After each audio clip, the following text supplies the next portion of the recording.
Well, we're joined today by Jason Moore. He is an author, a speaker, consultant. His most recent book is AI and the Church, a clear guide to the curious and courageous. Now, when we speak about AI and we speak about the church, this is going to get a bunch of people up in arms.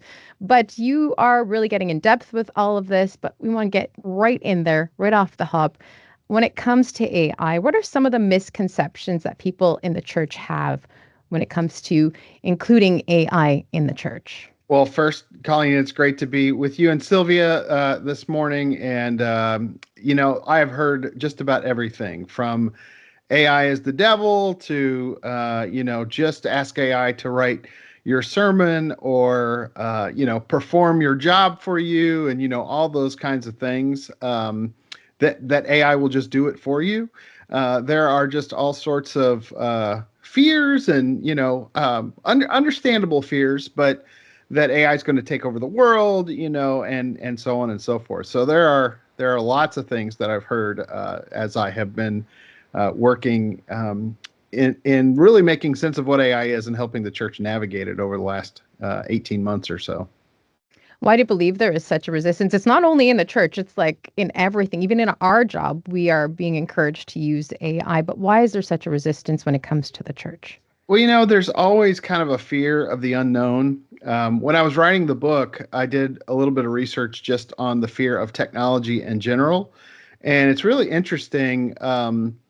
In France, when forks were first introduced, there was all this backlash and fear, and people felt like um, food was a gift from God that shouldn't be touched by a foreign artificial implement. And so people wouldn't use forks. When telephones first came around in Sweden, there were people in rural communities who were afraid that demons traveled through the phone lines. And so people wouldn't, where are these voices coming from, right? So people wouldn't use phones and all of those sorts of things. And then in the 90s, when the internet first came around, everybody thought the devil was going to be in the internet. I'm not so sure they were wrong about that one, but there's always a fear and resistance of new technology, and uh, Hollywood and just the film industry has often, and books as well, treated AI as this sort of doomsday story that it's going to take over, and all of those sorts of things. So we have a lot of fear that's already kind of baked in to this particular technology.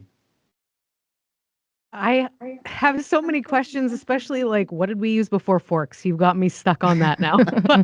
I guess chopsticks or our fingers. I Our don't know. fingers. Right, Yeah. right. Anyway, in what ways has the church responded to previous technological revolutions, and how can we apply those insights to the AI revolution? Yeah, well, there was now in the church, there a standard piece of equipment is an organ, but there was a time where the organ was an instrument only used in bars, and so the church was very resistant to the organ in the early days, believe it or not.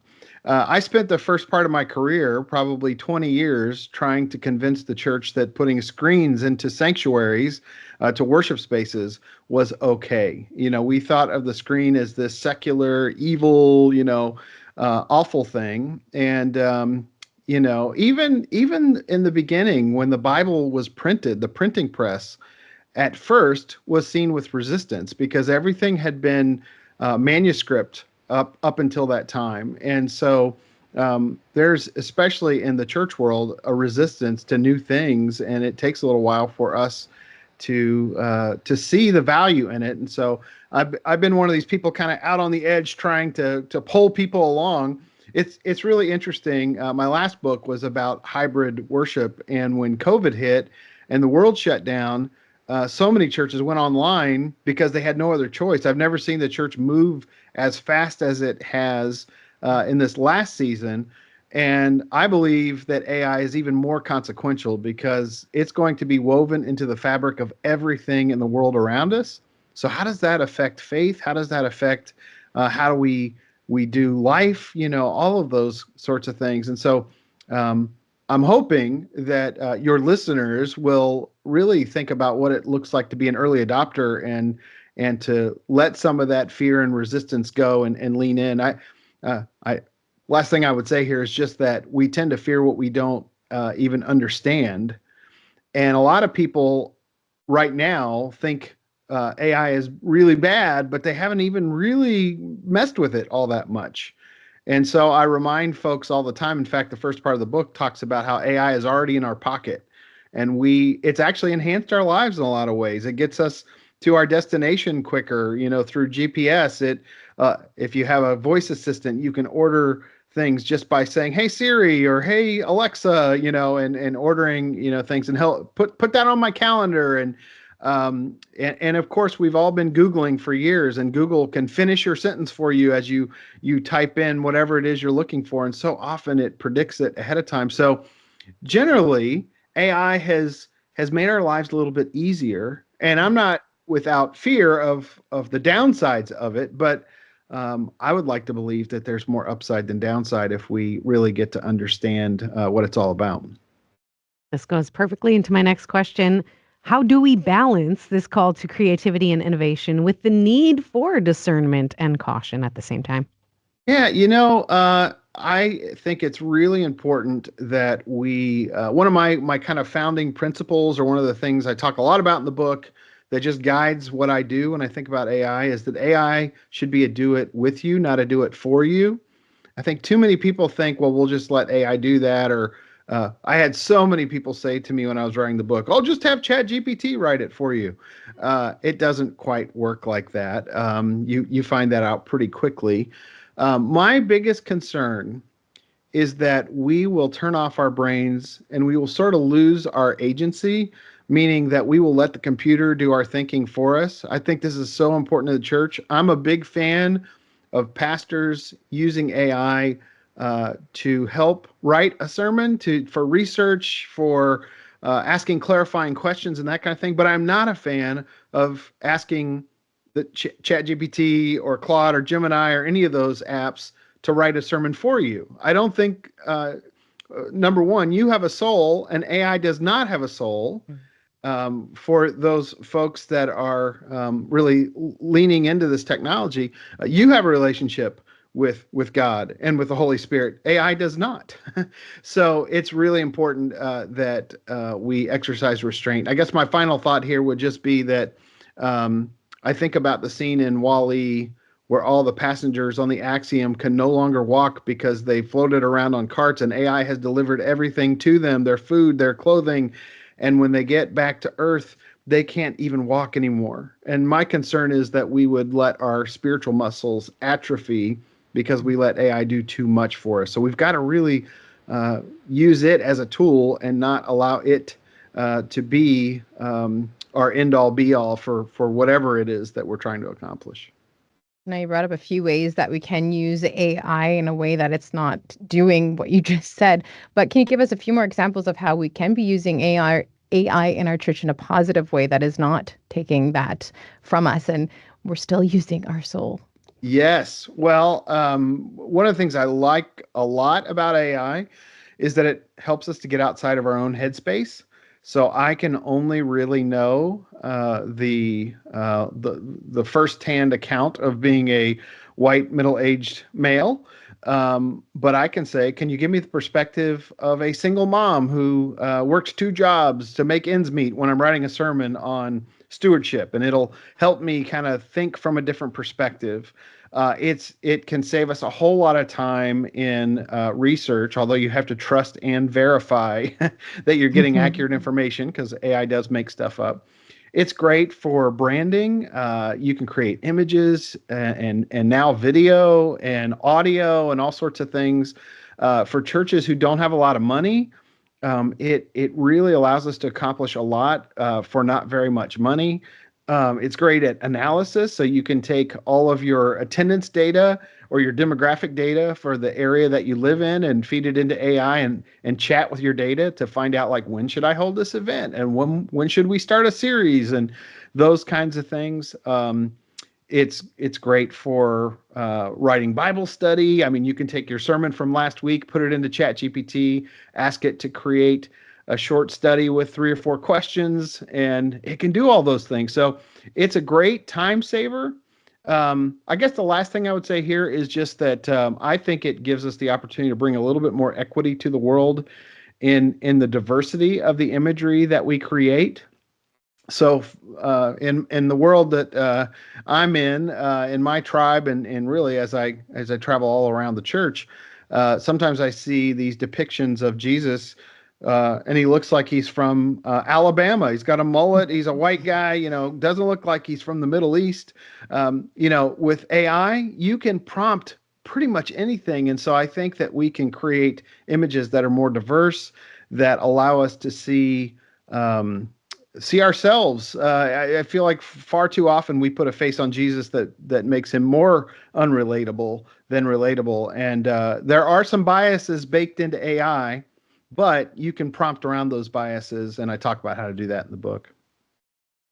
I will be very honest and say, even having this discussion was a stretch for me. I'm not a fan of AI, although you're right. We already use it. This device, like Yeah. it's part, right? It's part there. So, how can we create space for open, honest dialogue about the fears and objections surrounding AI in ministry contexts? Yeah, I think it's a really important question to ask. Let me just say, Sylvia, that I too was a bit of a skeptic when it came to AI in the beginning. I went to art school. I'm a commercial artist, a graphic designer. That's how I got my start. I still do that kind of thing.